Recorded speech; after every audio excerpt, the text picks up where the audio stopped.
Record. Live from the apocalypse. It's State of the Game.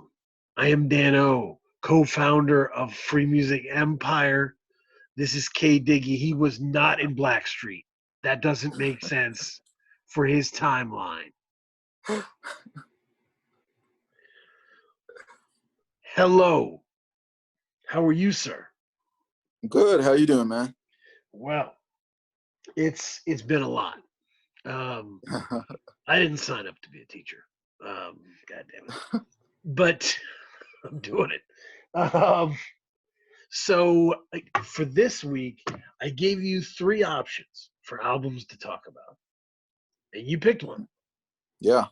The 3 options were It Is What It Is by Thundercat, Heaven to a Tortured Mind by Yves Tumor, and Matthew by Kool Keith. I gave a throwback option. So you picked the throwback option, Matthew. Why did you? What made you interested in that? I mean, a name like Kool Keith. Yeah. I mean, I was intrigued by the name. I thought I was getting into like some laid back hip hop shit, like maybe some swag. There's swag. There's certainly swag. Yeah. Okay. Yeah. But this is the. I realized after that I was like, this is such a bad introduction to Kool Keith. Because this is not a respected album of his. I've always loved it. I've always adored this album. But it is not well respected. And it certainly is filled with problematic stuff that is not aged. No question about that. You know? Yeah. But Kool Keith is a very important figure. He's kind of everywhere in the history of music, but nowhere.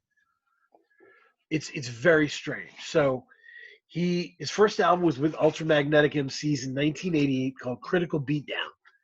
Totally a classic. He has new music released this year and coming. He is now,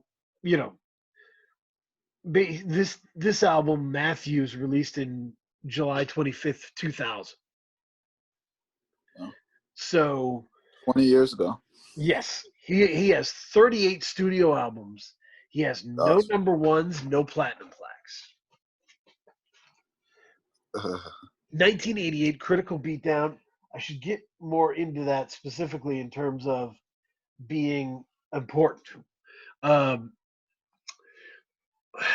When Chuck D had a long interview on a podcast, and he was talking about the sound of Public Enemy, and he said it came from Ultramagnetic MC's Critical Beatdown. They wanted it to be as big and loud as that. So, inspired Public Enemy's sound, which is legendary, created the term Big Papa and Big Willie style. Papa Large was his single from his second album with Ultramagnetic. And, Papa Large, big man on the East Coast, Big Papa, Biggie took that.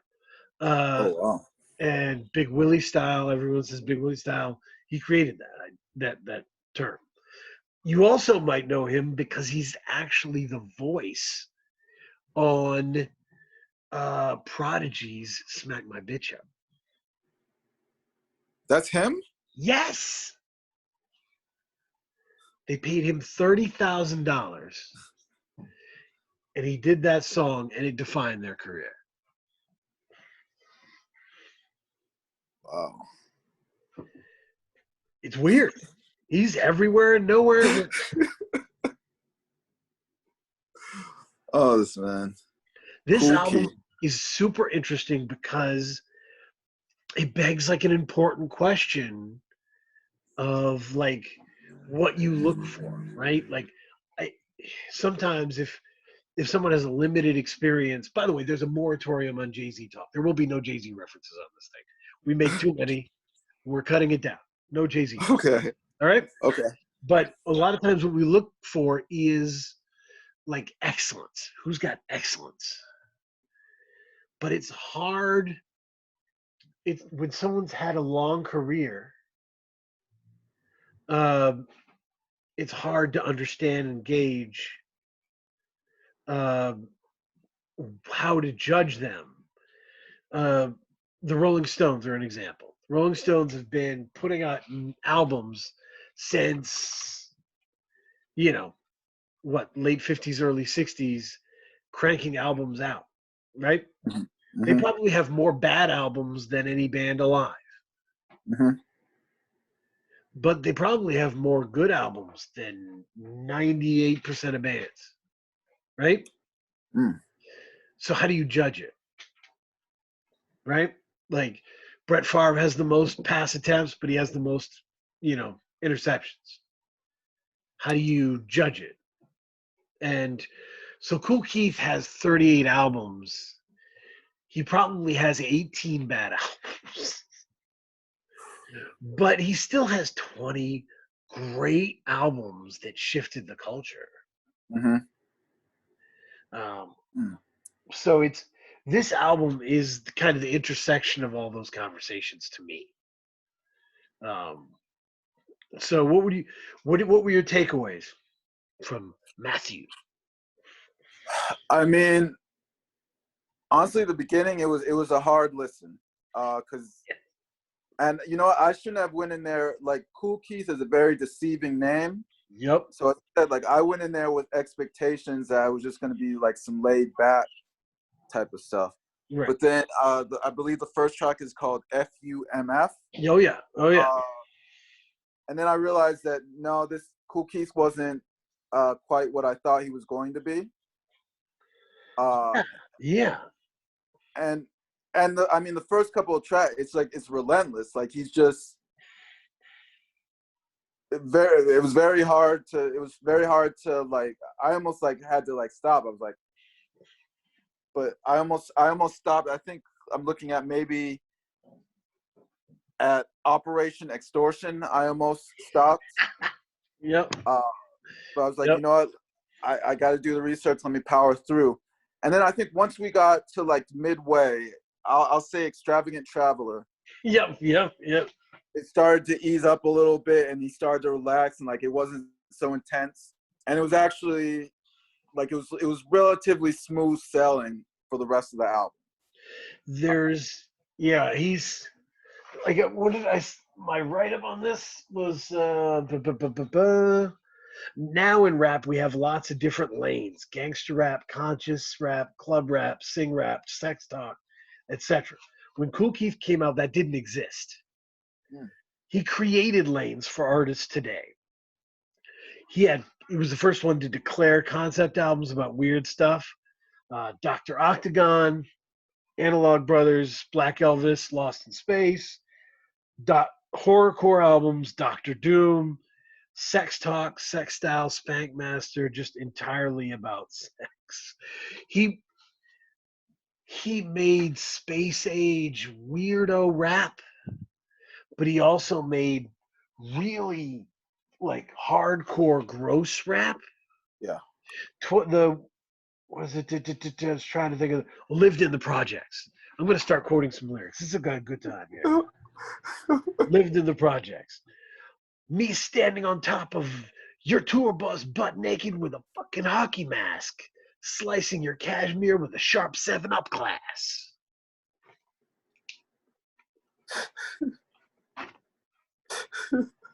You know what I mean? But then on Baddest MC, he will say some stuff like, velvet robe, body like Hector Camacho, kissing Puerto Rican girls on the earlobes.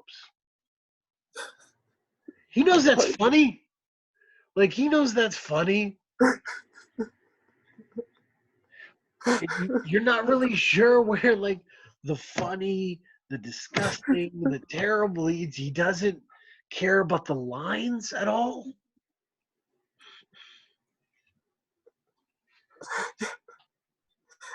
Yeah, Yeah. I mean, what I'll say is there were some parts of the album that I was disgusted with, but what stood out to me was that, like, technically speaking, like, he's a great rapper. Like, some of the things he did, like, rapping wise, I was like, were very impressive. But what he was rapping about was just kind of a little bit too intense for me. It was, yeah. So, yeah, I mean, what is it? FUMF? What is one of the best lines? Type of motherfucker to eat a lot of celery. Your CD was butter soft. What you telling me? Mm, Just yeah. like, just out there, man. Out there. I think he was talking to Pitchfork in 2012. He said, um, I put another extra 20 years on rap. Some people take what I do and run with that only, so they can't go further. I'll come back out and create something else. Yeah. I mean, I did hear a lot of the things he was doing on this album 2000, like, are now mainstream. Yeah, I mean, re-listening to it, you know who I thought of first? Who? Cameron. Oh, yeah. Okay, I can see that. I can It's see that. not just like the like type of motherfucker to eat a lot of celery, like or the Hector Camacho like Kool Keith flosses in ways that are nonsensical, right? And Yeah. Cam was doing that. Yeah. Cam was flossing in ways that were, I think, non-linear is probably the best way to say it. But and his gripes are weird, right? Like the same way Cameron has gripes about Jay-Z wearing open-toed sandals and socks, and other people wouldn't even think about that. Um, One of the things that stuck out to me the most on this album, 27 Shots, he says, fuck all you African American gentlemen coming out to the Soul Train Awards with them pop ass headsets around your ears like Britney Spears. That's some old Bobby Brown and New Edition shit. That's some old real Michael Jackson shit. I mean, that's weird, right? I was like, that's a weird complaint.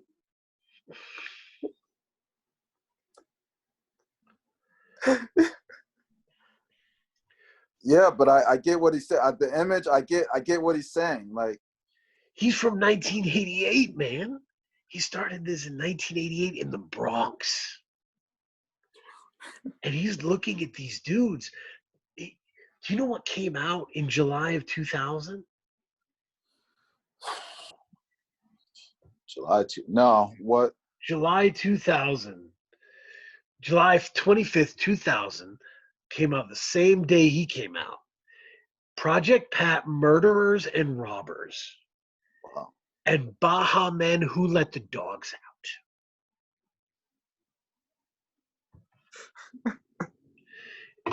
2000 was a very confusing time to live in. Yeah. Right? You had Rough Riders Volume 2. You had, Float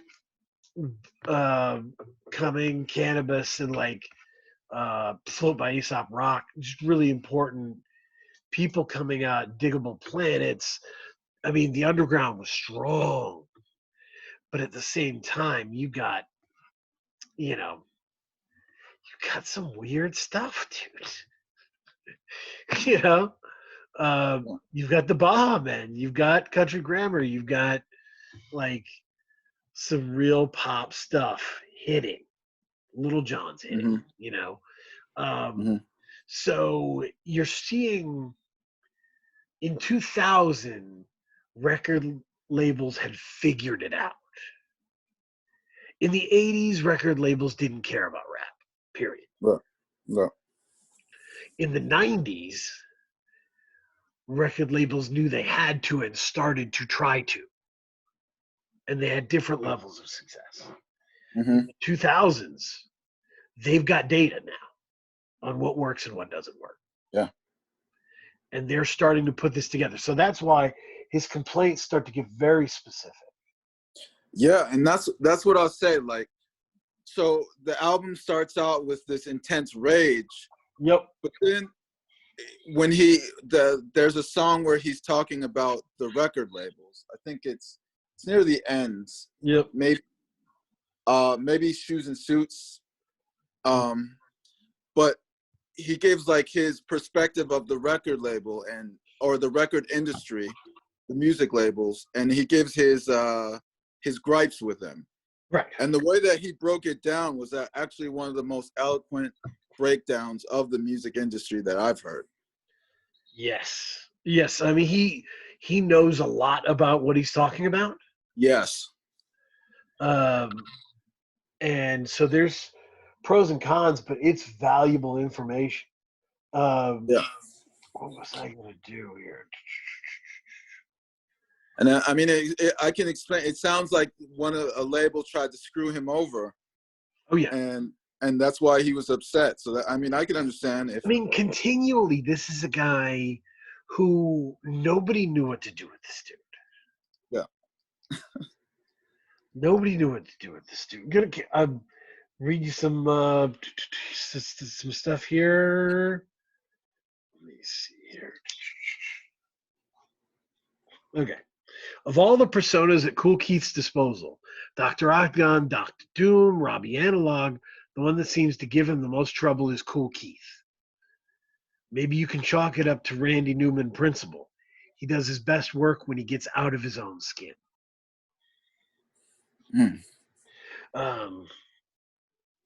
Yeah, and I put this one in the chat. They'll have to go pretty far to out-weird Kool Keith, a rapper of some 58 alter egos, who for the last 30 years or so has stood at the front of the hip-hop weird stream, quietly sabotaging his own career as he goes. Right from the start, there was something very different about Keith's style. It sounded like hip-hop beamed back from another planet, strange but not unknowable, an astral bedfellow of the metaphysical creativity of Sun Ra's cosmic jazz. Wow. Some great stuff, man. There's a story in here where he was tired of talking to this reporter, and he was doing an interview. And he just told the reporter that he had been in Bellevue, locked up. And he's like, I told them I tried to eat my own hand and that they had to stop me. My friend said was holding his stomach because he was laughing so hard. I thought the dude would know it was a joke. But they published it, like, and everybody thought he was super nuts. It's such a great story, example of like the trouble of being him and him navigating himself and other people. I would have, if I would have believed that story too. It depends. I'm sure that he was delivering it real deadpan. Yeah, based on what I've heard from this album, like he's in that Tyson zone where I believe anything you told me about him. This and to a certain extent, and people may be offended by this, I think of that with New Yorkers, just in general, to be honest. My experience of New Yorkers has been that they are incredible at telling a story. Right, agreed. And because of that, you never really know what's really going on. You probably do if you're from New York, right? You probably have better regional bullshit detection, But if you're not from New York, that's why Maine has a lot of New York rappers. A lot of New York rappers come to Maine and are like, I ran New York. And Maine people are like, you did, and then it happened. But yes, so pros and cons. Let's go pros and cons on this album. Okay. Con, homophobic language to the nth degree, like turned Yeah. up. Now, Yeah. this is the same year Marshall Mathers LP comes out, which might be like the most homophobic language in a mainstream pop rap album. Agreed with that. Yeah. So this is the time to do it if you're going to do it, early 2000s. But and there's no walking it back. I'm not here to say you shouldn't be offended because of this, that, and the third. It's terrible, right? Yep. What I would say is, and this is something I've always felt about rap music, everything offensive that's said has a real story about it, in the tone of voice it's said in, and in the context it rests within. Okay. Give you an example. Mm-hmm. There's a song called there's a song called "Bitches Ain't Shit." Okay. That is the last track, maybe bonus track on the Chronic. It was very offensive and known to be very offensive. And I remember listening to it and being fascinated by the stories. Like Snoop told a story on that one where he caught his girlfriend sleeping with his cousin, Daz, who's on all of his albums. And he looked and he was just mad at her. And he was like, "You bitches ain't shit." And I was just like, well, "What about your cousin?" Like, it's right. Like, to me, there was so much going on in the story. Right. It meant Snoop had a lot to deal with personally. Yeah. Right? Yeah. And I mean, oh, go ahead. No, I mean, I was just asking. Yeah. Yeah. I was going to say, like, sometimes sometimes it helps to view these albums as stories, you know. Just because I write a story from a perspective doesn't mean that I'm that story, you know what I mean? That's a very important point. This guy has 58 alter egos. I think this is one of them. Yeah. I think this is him. Like, look at the cover. The cover is him in this fuzzy old school hip hop hat that's like 10 years not cool at that point, right? Right. It's Got 2000. the brim too. That's an 80s hat. Like, what is going on? It's like one of the first Kangos or something. And this album feels like him making fun of hip hop purists. Mm.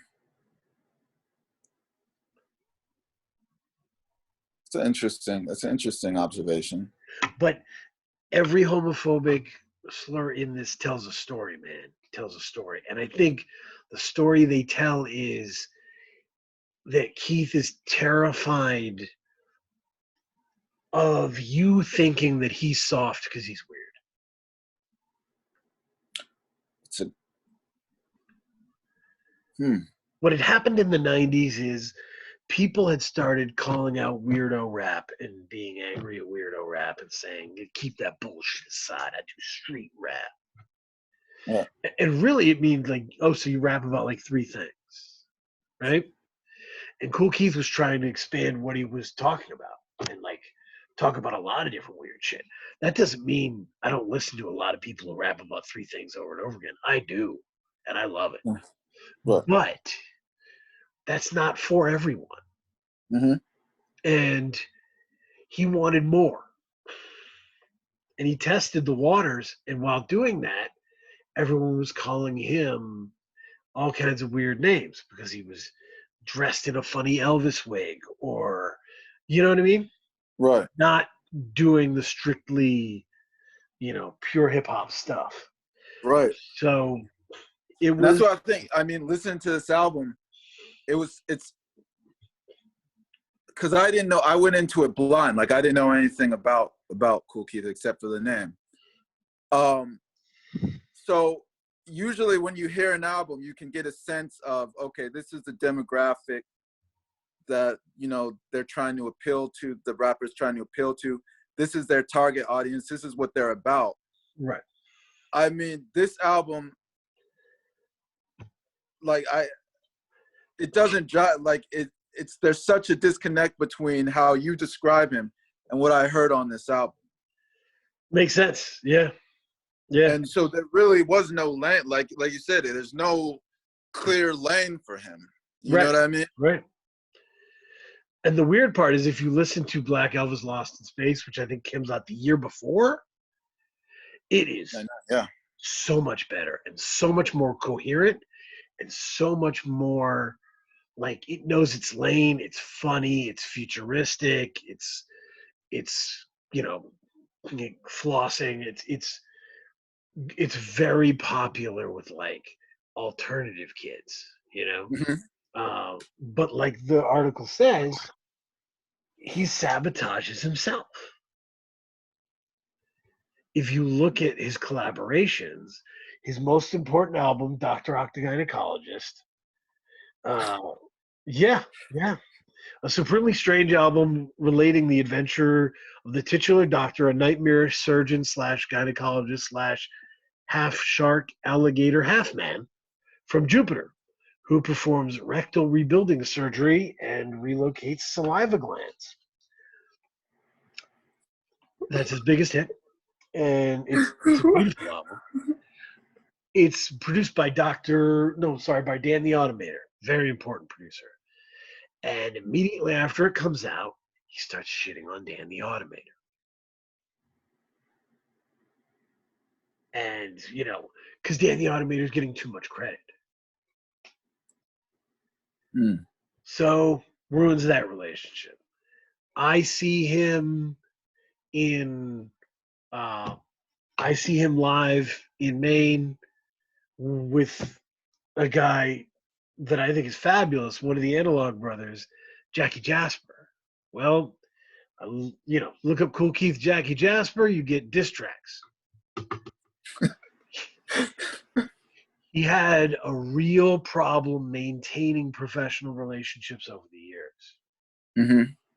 And he was all over the place. And this album sabotages the goodwill of the last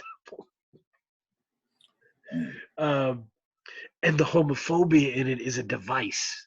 It is a device to take the manhood away from the people questioning his manhood. Period. So I'm not repping for it. I'm not saying it's okay. I'm just saying that is the context with which that rests in. The pros, on the pro end, structurally, this is innovative. Kool Keith is an innovative guy in terms of the structures of his rhymes. He will rhyme 3 times inside one bar and then not rhyme for the next 4. He'll rhyme internally, you know, 3 or 4 times within one bar and then just rap weird stuff that doesn't even try to rhyme. Yeah. That's why I said that. I did appreciate, like, my favorite song off the album was I Don't Believe You. Yes. I mean that was such a unique song, just the way that he rapped it. And that's when I was like, I did like Extravagant Traveler, but when I heard I Don't Believe You, that's when I was like, oh, okay, all right, like I rock with him. This and I saw it when I saw him live. He did I Don't Believe You, and he freestyled. He replaced all the lyrics with put downs aimed at the crowd. So he'd point to a guy with a small gold chain and be like, "You rocking big chains? I don't believe you." And it was great, you know. He replaced the whole song with just whatever was on the top of his head to mess with us, and it was awesome. But some of the examples of the weird stuff he comes up with in I Don't Believe You, You talk to Aaron Hall, I don't believe you. You play for the Charlotte Hornets, I don't believe you. You say you're Shaq's your cousin, I don't believe you. You selling Knicks tickets, I don't believe you. You say you selling furniture, I don't believe you. You work construction, I don't believe you. Amazing.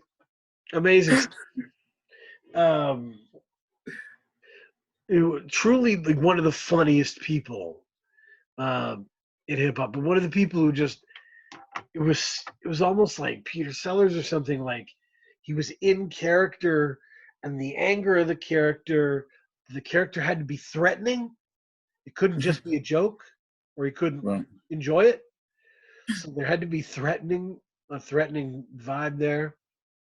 It had to be funny, but it had to be the coolest person also. It was a weird mixture that he puts together. Yeah, just yeah.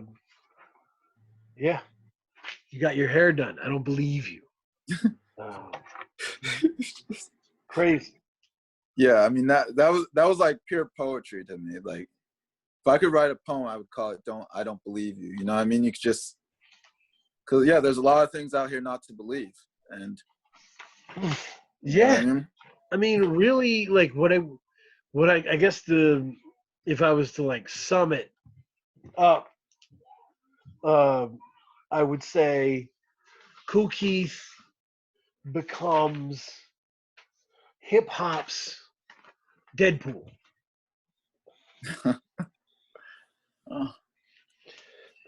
Deadpool was a very unique thing within Marvel because they essentially had a character inside Marvel making fun of Marvel. And it's weird. Some people loved it. We're like, this is hilarious, you know? Right. But other people were like, what the fuck is this? Yeah. Why are we running our own Mad magazine making fun of ourselves? This is weird. Right.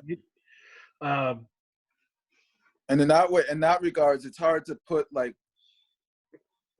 fit Deadpool in with the whole universe because which you could almost kind of compare to Kool Keith as well. Because I mean, if you're aware of the ridiculousness and you speak about on it, it's kind of hard to be a part of that ridiculousness. You know what I mean?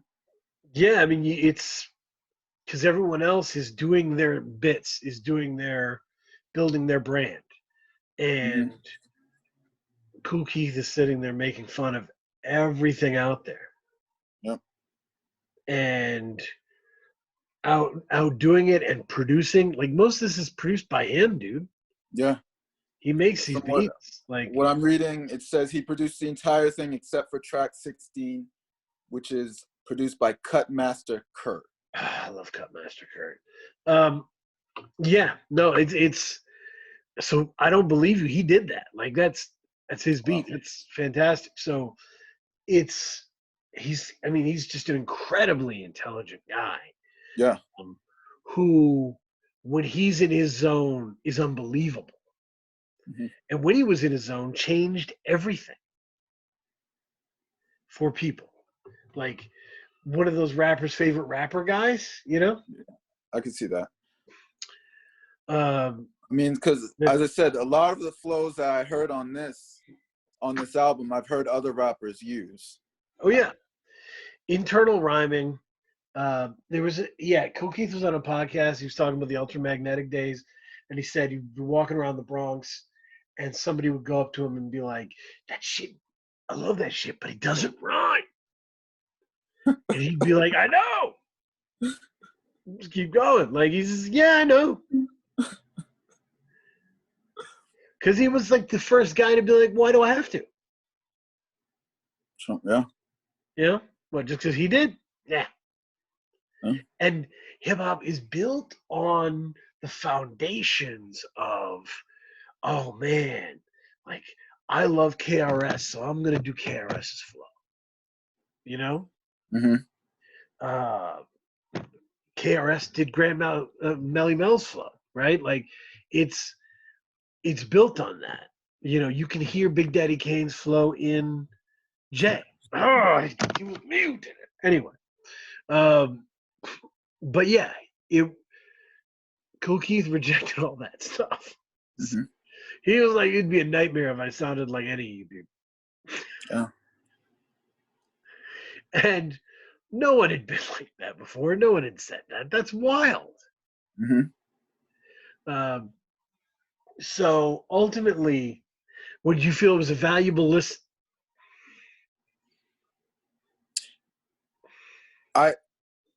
Yeah, you know, just for the second half. I didn't care much for the first half in the homophobia. Right. But I did appreciate his insights into the music world, or the music business, I should say. I love I Don't Believe You. Extravagant Traveler was really great. Right. Like some of the hooks were pretty solid. Like Mm-hmm. from a pure technical standpoint, yeah, it was worth it. Absolutely. And I think the best single verse is Freddie Fox, Bumpy Knuckles, on Keith and Bumpy. Okay. Keith and Bumpy Bumpy Knuckles. is crazy. I pulled the lyric from there where he was saying some really weird. Oh, remove your fucking mop. Take your body pieces in a fucked up van to a Mexican chop shop.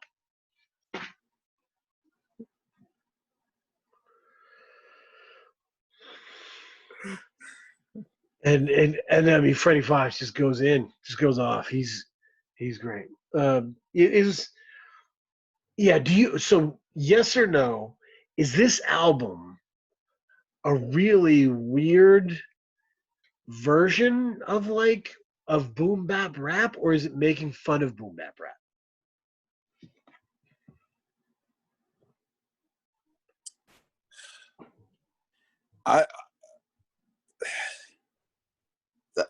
That's Neither of us know. I mean, Is that what we're gonna say here? That we've heard this? Neither of us know. I mean, I would say back, like the second to last song, Backstage Pass. Backstage passes, yeah. Backstage Passes. Yeah. I mean, you can tell that it's commentary on the industry that he's in. So do I think this is satire? I don't. I mean, he's so good with his tone, like his intensity. I don't know. It could be. It may very well part could of me be. thinks there's no way, if he was honest about that song and that represented his life, that he would sing the chorus in that voice. You remember? It was like backstage passes. Yeah. It's insane. It's insane. Like, he doesn't have the voice to carry that off. It's very odd, but it's him just messing around. So you think that it's like, your video is down, by the way. Oh, there, you're back. yeah. So you think it's like that this is almost satire in a way, like he's making fun of, because I mean he did take a lot of shots at New York rappers. I did notice that. Oh yeah. And he says, like, New York got the most plastic people, and Yeah. it's important. That line just, Keith, I don't know if I told you this. Yeah, he came up in the Bronx in New York, but New York started really dropping subliminal skits about weirdo rap that were aimed at him. And there was, and Tim Dog from Ultramagnetic MCs gets dissed back on Dre Day, like, by Dr. Dre. Like, things got hot in the spot. He left and he went to LA. He had a whole LA weirdo chapter. So there's a distinct possibility that this is him. This is like kind of a, I don't know, like a breakup letter to New York. There's a distinct possibility that this is double-sided satire. This is satire, him making fun of his old generation of hip hoppers who are constantly calling out other people's authenticity. And on the other side, calling out the artificiality of modern rap.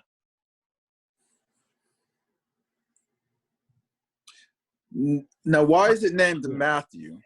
That's what I'm trying to look That's up. his middle name. Not his first name, but his middle name.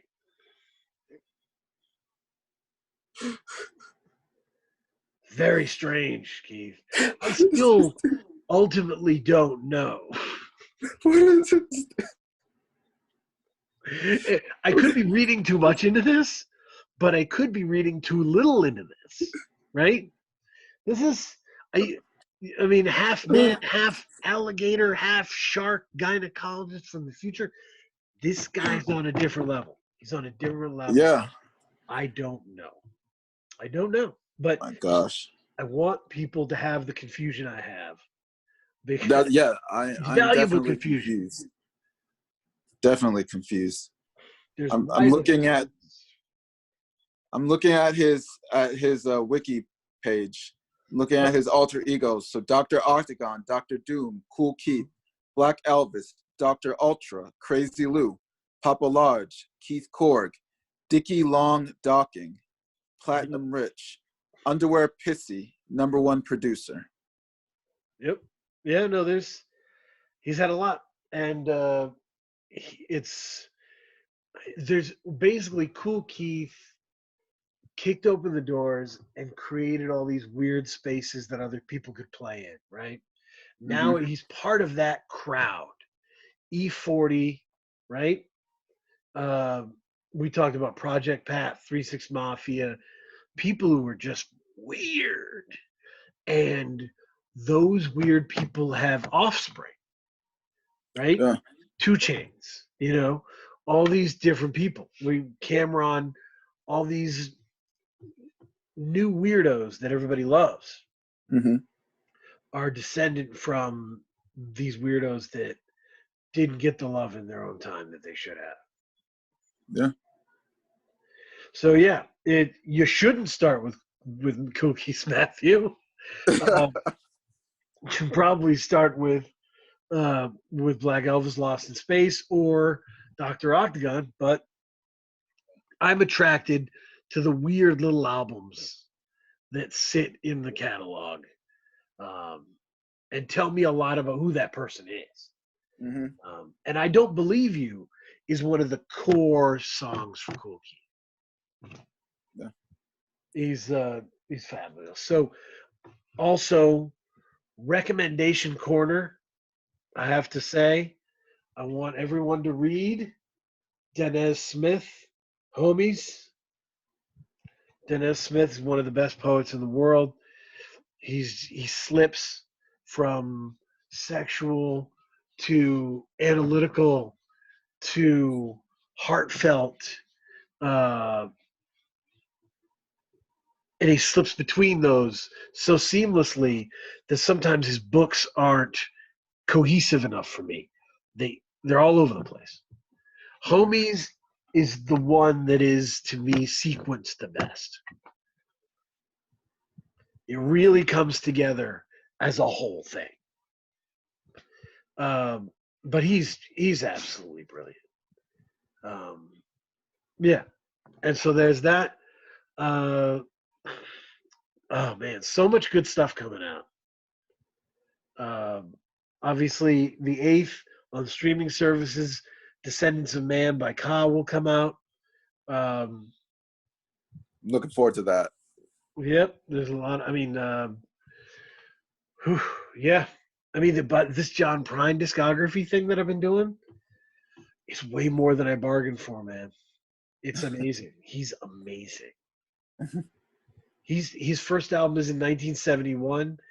I just finished his album from 1991, and it's awesome. It's great. Oh. It's weird. I got a Christmas album coming up. If he makes that work, I might get a John Prine hat next time I see you. It's just, I mean, the amount of songs he has, these things where, like, if you wrote that song, you'd feel like you had a good career. Wow. Just because that song is so ill. Right. and he's got so many of them.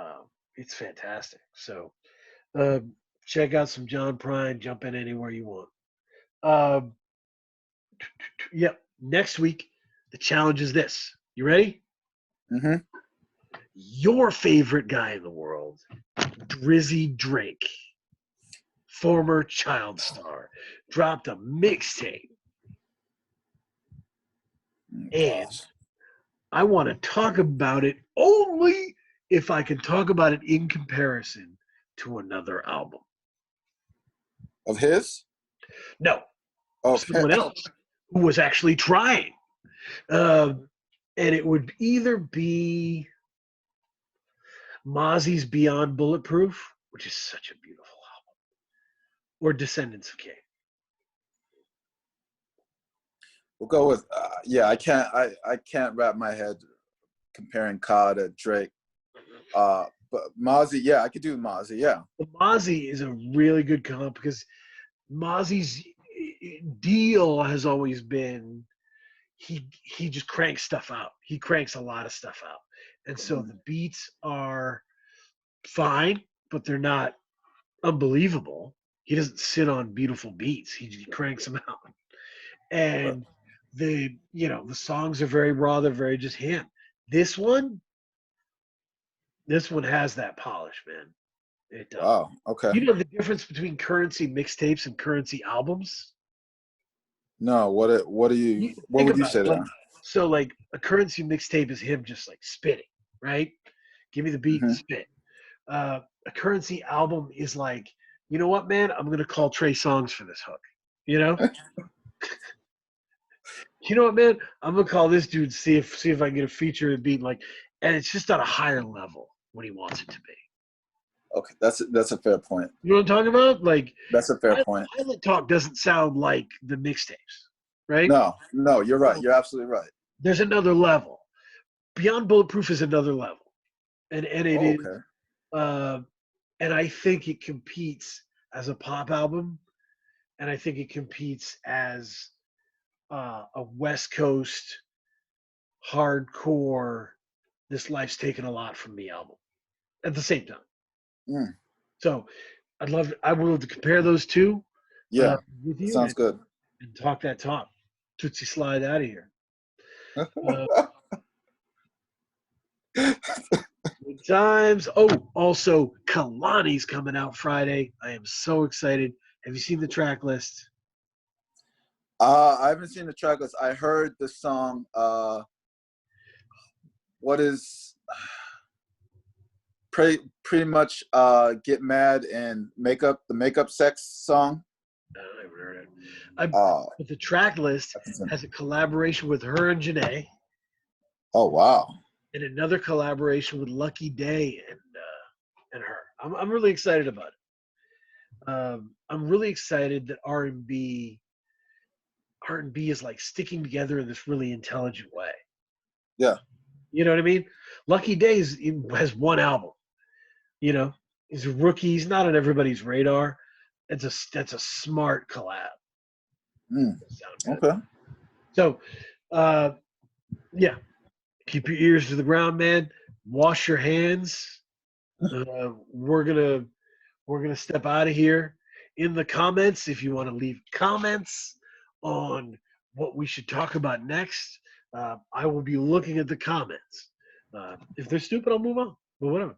It's all good, you know. Peace, everybody. Be humane. Peace.